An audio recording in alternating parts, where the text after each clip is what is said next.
আজ আপনাদের দেখাবো বেলুন মলি মাছের লাইভ ব্রিডিং,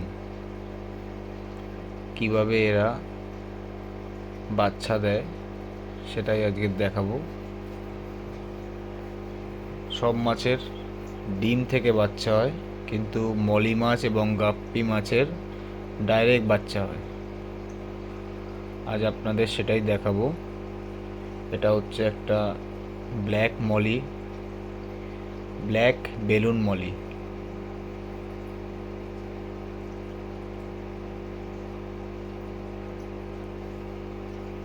মলি মাছটা অনেকগুলো মলি মাছের সঙ্গে একসঙ্গে ছিল, কিন্তু এর সিমটম দেখে বুঝতে পারলাম এ বাচ্চা দেবে, তাই একে আলাদা একটা পাত্রে রেখেছি। এ সব মাছের থেকে আলাদা করে এক কোনায় গিয়ে বসেছিল, দেখেই মনে হচ্ছিল এ বাচ্চা দেবে। এই একটা বাচ্চা দিল।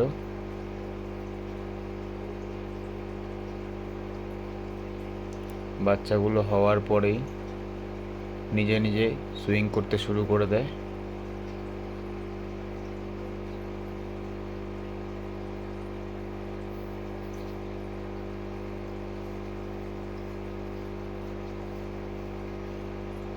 কিন্তু একটা রিক্সই আছে, সেটা হচ্ছে এরা নিজেদের বাচ্চা নিজেরাই খেয়ে নেয়।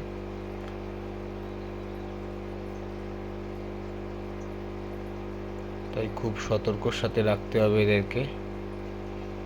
তবে যতক্ষণ এরা বাচ্চা দেবে ততক্ষণ এরা খাবে না। বাচ্চা দেওয়া কমপ্লিট হয়ে গেলে তারপর এরা নিজের বাচ্চাকে নিজেরা খেয়ে নিতে পারে।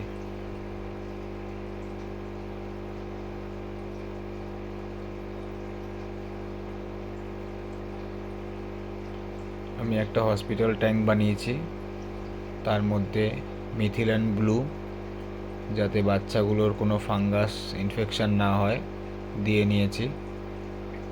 আর S2 দিয়েছি জলে, আর একটা এয়ার ফিল্টার লাগিয়ে নিয়েছি, যাতে বাচ্চাগুলো জন্ম হওয়ার পর এদের যাতে অক্সিজেনের কম না পড়ে। একটা মলি মাছ প্রায় 50 থেকে 100 পিস বাচ্চা দিতে পারে একসাথে। আবার একটা দুটো বাচ্চা দিল। এরা বাচ্চা দেওয়ার পর একটু নিচে পড়ে থাকে, তারপর কিছুক্ষণের মধ্যে এরা নিজেরাই সাঁতার কাটতে শুরু করে দেয়।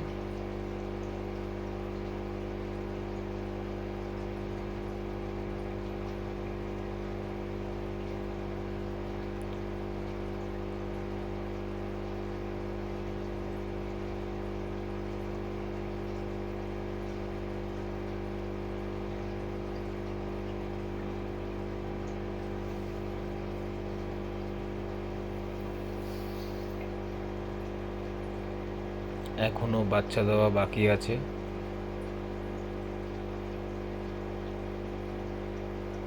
পেটটা অনেকটাই মোটা দেখাচ্ছে এখনো পর্যন্ত। পুরো বাচ্চা দেওয়া কমপ্লিট হয়ে গেলে পেটটা নিজে থেকেই অনেকটা মোটা থেকে পাতলা হয়ে যাবে।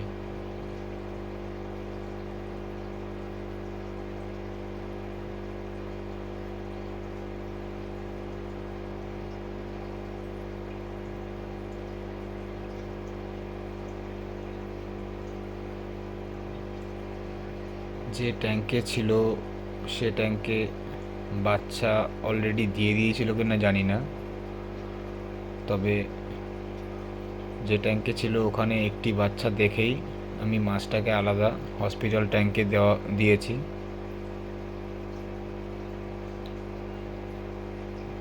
প্রায় এখন 30-40টা বাচ্চা অলরেডি দিয়ে দিয়েছে এই পাত্রে। বাচ্চা দেওয়ার পর বলেছিলাম হালকা নিস্তেজ হয়ে পড়ে থাকে, তারপর তার কিছুক্ষণের মধ্যে তারা সাঁতার কাটতে শুরু করে দেয়।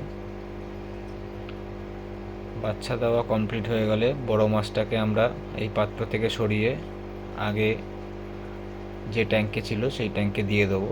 তার কারণ যদি আমরা না সরাই কাল সকালে একটা বাচ্চাকেও আমরা আর দেখতে পাবো না, কারণ বড় মলি মাছ তাদের বাচ্চাদেরকে নিজেরাই খেয়ে ফেলে।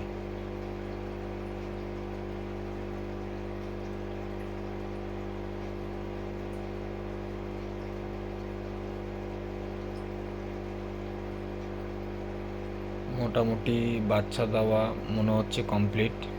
এবার বড় মাছটাকে আস্তে করে এই পাত্র থেকে সরিয়ে অন্য পাত্রে দিয়ে দেব। আর প্রায় 15-20 দিন পর মাছগুলো কতটা বড় হলো, বাচ্চা মাছগুলো, সেগুলোকে পরের ভিডিওতে আপনাদের আবার আমি দেখিয়ে দেব। আর বাচ্চা মাছগুলোকে এখন আপাতত